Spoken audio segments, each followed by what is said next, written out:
Have you ever just stopped and wondered, how are you built? Or a tree? Or any living thing for that matter? Well, it's not just a random jumble of parts. Life actually follows this incredible blueprint, an elegant plan that builds stunning complexity from the absolute simplest beginnings. And today, we're going to unpack that very blueprint. All right, so let's kick things off with a kind of weird question.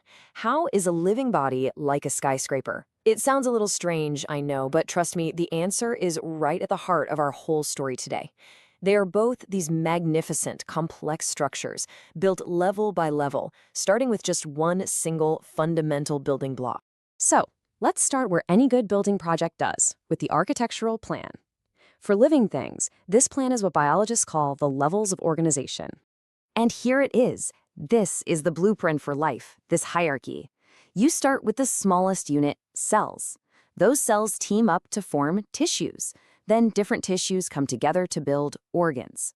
Those organs work in groups called organ systems. And finally, when you put all those systems together, you get a complete organism. See, this isn't just some boring list. It's the step-by-step construction plan, and it's our roadmap for the next few minutes. I mean, everything. Every complex living thing we know of starts right here. The cell. It's the brick. It's the foundational unit. You literally cannot build a skyscraper without bricks, and you can't build an organism without cells.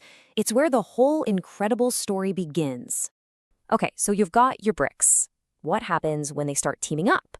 Well, that's when you get something bigger. That's when you get tissues. A tissue is basically a specialized crew. It's a whole group of cells that are pretty much identical, and they've all banded together to do one very specific job. Think of them like the plumbing crew or the electrical team in our skyscraper. Everybody is focused on one critical task. And in us animals, you've basically got four major types of these crews. You've got epithelial tissue, which is like the drywall and paint of the body. It covers and protects everything like your skin. Then there's muscle tissue, which is pretty self-explanatory. It's for movement. Nervous tissue is the body's entire electrical grid sending signals everywhere. And finally, there's connective tissue, which is kind of the everything else glue. It supports and connects all the parts, from bone to blood to fat.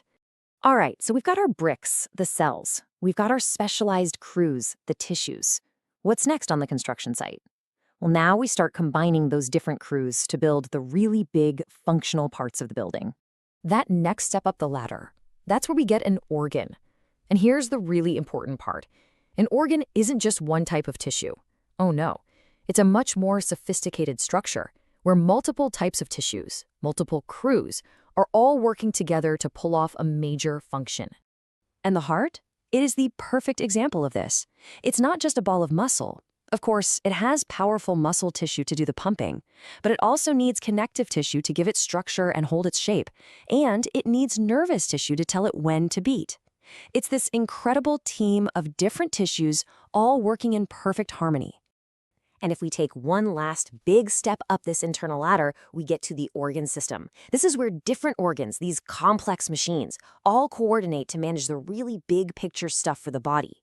If an organ is a powerful machine, then an organ system is the entire factory floor, with all the machines working together.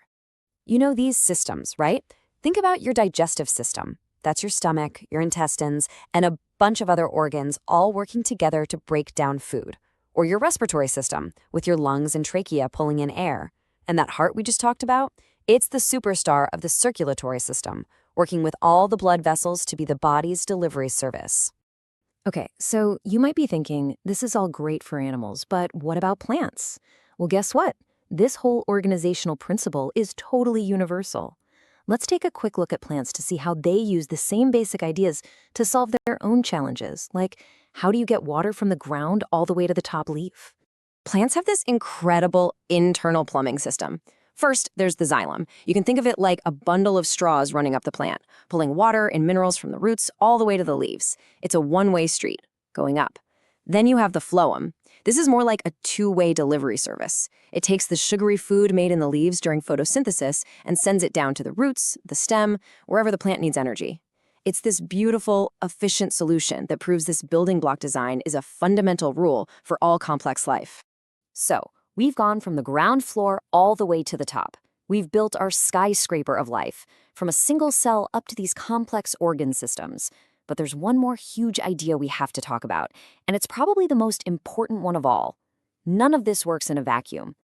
And it all comes down to this: interdependence. For any living thing to actually live, all of its different systems have to be constantly talking to each other, cooperating, working together.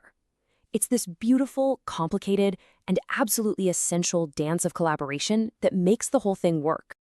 Let me give you a super simple example you're doing right now. You just took a breath, right? That's your respiratory system doing its job, pulling in oxygen. But that oxygen is completely useless if it just sits in your lungs.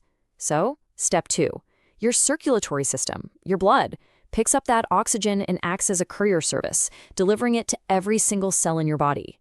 Why? So those individual cells can use that oxygen to create energy. 3 different levels of organization: system, and cell, all working together for one single vital goal. So when you think about it, from that one single cell all the way up to a complete, functioning organism, life builds itself in these elegant, logical steps, with each new level depending completely on the one that came before it. The next time you think about how your own body works, just remember that skyscraper. It's an amazing testament to how beautifully and how ingeniously life is organized.